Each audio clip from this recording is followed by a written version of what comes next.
الحمد لله رب العالمين والصلاة والسلام على سيد الأنبياء والمرسلين أما بعد فأعوذ بالله من الشيطان الرجيم بسم الله الرحمن الرحيم پڑھیے الصلاة والسلام عليك يا رسول الله وعلى آلك وأصحابك يا حبيب الله الصلاة والسلام عليك يا نبي الله وعلى آلك وأصحابك يا نور الله نويت سنة الاعتكاف۔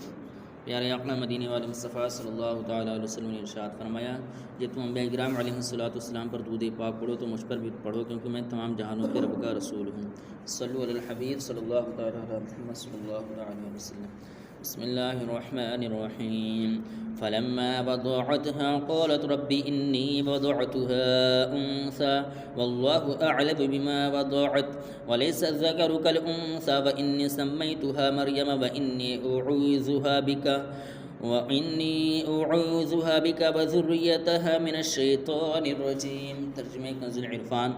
پھر جب عمران کی بیوی نے بچی کو جنم دیا تو اس نے کہا، اے میرے رب، میں نے تو لڑکی کو جنم دیا ہے، حالانکہ اللہ بہتر جانتا ہے جو اس نے جنا۔ وہ لڑکا جس کی خواہش تھی اس لڑکی جیسا نہیں جو اسے عطا کی گئی۔ اور اس نے کہا کہ میں نے اس بچی کا نام مریم رکھا اور میں اسے اور اس کی اولاد کو شیطان مردود کے شر سے تیری پناہ میں دیتی ہوں۔ فلما وضعتها، تو جب عمران کی بیوی نے بچی کو جنم دیا، چونکہ حضرت عمران رضی اللہ تعالیٰ عنہ پہلے ہی اپنے خدشے کا اظہار کر چکے تھے اور اللہ عز و جل کی قدرت کی بیٹے کی بجائے بیٹی کی ولادت ہوئی، اس پر حضرت حنہ رضی اللہ تعالیٰ عنہ نے اظہار افسوس کے طور پر یہ کلمہ کہا۔ انہیں حسرت و غم اس وجہ سے ہوا کہ چونکہ لڑکی پیدا ہوئی ہے لہٰذا نظر پوری نہیں ہو سکے گی۔ آپ رضی اللہ تعالیٰ عنہ کا یہ عرض کرنا منت کے پورا نہ کر سکنے پر افسوس کی وجہ سے تھا، اس وجہ سے نہیں کہ آپ رضی اللہ تعالیٰ عنہ کو لڑکی پیدا ہونے کا افسوس تھا، کیونکہ کفار کا طریقہ ہے۔ لیکن اللہ تعالیٰ نے جو لڑکی عطا فرمائی تھی اس کے بارے میں فرمایا کہ کوئی لڑکا اس لڑکی کی طرح نہیں ہو سکتا، کیونکہ تمام جہانوں کی عورتوں سے افضل ہوگی۔ روح اللہ حضرت سیدنا عیسیٰ علیہ السلام کی ماں ہوگی۔ یہ رب عز و جل کی خاص عطا ہے۔ اس سے معلوم ہوا کہ بعض عورتیں بعض مردوں سے افضل ہو سکتی ہیں، بعض مردوں سے افضل ہو سکتی ہیں۔ خیال لیں کہ حضرت مریم رضی اللہ تعالیٰ عنہ اپنے زمانے میں تمام جہان کی عورتوں سے افضل تھیں۔ یہ نہیں کہ ان کا مرتبہ حضرت عائشہ صدیقہ، حضرت خدیجہ الکبریٰ اور حضرت فاطمہ الزہرا رضی اللہ تعالیٰ عنہن سے بھی بڑھ کر ہو۔ مریم کے معنی عابدہ اور خادمہ ہیں۔ وَإِنِّي أُعِيذُهَا بِكَ، اور میں اسے تیری پناہ میں دیتی ہوں۔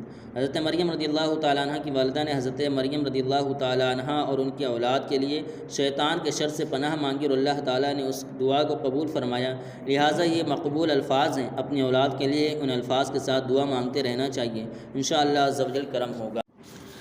فتقبلها ربها بقبول حسن وأنبتها نباتا حسنا وكفلها زكريا وكلما دخل عليها زكريا المحراب وجد عندها رزقا قال يا مريم أن لك هذا قالت هو من عند الله إن الله يرزق من يشاء بغير حساب۔ ترجمہ کنز العرفان۔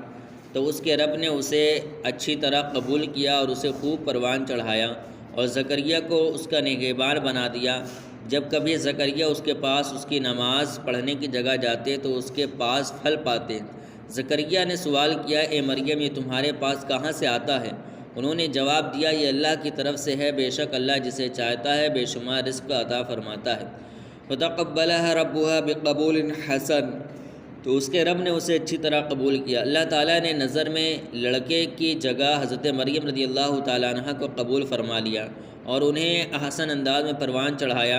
حضرت مریم رضی اللہ تعالیٰ عنہ دوسرے بچوں کی بنسبت بہت تیزی کے ساتھ بڑھتی رہیں۔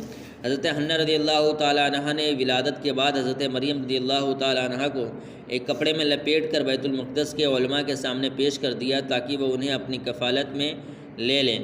ان علماء کو بہت معزز شمار کیا جاتا تھا۔ یہ علماء حضرت ہارون علیہ نبینا و علیہ السلام کے اولاد میں سے تھے اور بیت المقدس کی خدمت پر مقرر تھے۔ چونکہ حضرت مریم رضی اللہ تعالیٰ عنہ حضرت عمران رضی اللہ تعالیٰ عنہ کی بیٹی تھیں جو ان علماء میں ممتاز تھے، اور ان کا خاندان بھی بنی اسرائیل میں بہت اعلیٰ اور صاحب علم خاندان تھا۔ اس لیے ان سب علماء نے، جن کی تعداد 27 تھے، حضرت مریم رضی اللہ تعالیٰ عنہ کو اپنی پرورش میں لینے میں رغبت ظاہر کی۔ حضرت زکریا علیہ نبینا علیہ السلام نے فرمایا کہ میں ان کا سب سے زیادہ حقدار ہوں، کیونکہ میرے گھر میں ان کی خالہ ہیں۔ معاملہ اس پر ختم ہوا کہ قرآن اندازی کی جائے، چنانچہ قرآن حضرت زکریا علیہ نبینا علیہ السلام ہی کے نام پر نکلا، اور یوں حضرت مریم رضی اللہ تعالیٰ عنہ حضرت زکریا علیہ نبینا علیہ السلام کی کفالت میں چلی گئیں۔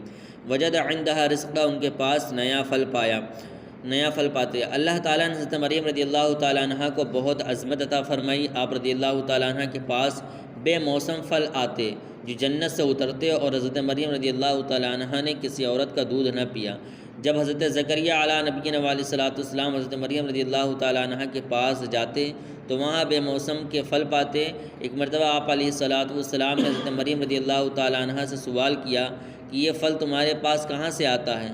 تو حضرت مریم رضی اللہ تعالیٰ عنہ نے بچپن کی عمر میں جواب دیا کہ یہ اللہ عز و جل کی طرف سے ہے۔ حضرت مریم رضی اللہ تعالیٰ عنہ نے یہ کلام اس وقت کیا جب وہ پالنے یعنی جھولے میں پرورش پا رہی تھی، جیسا کہ ان کے فرزند حضرت عیسیٰ علیہ الصلوۃ والسلام نے اسی حال میں کلام فرمایا۔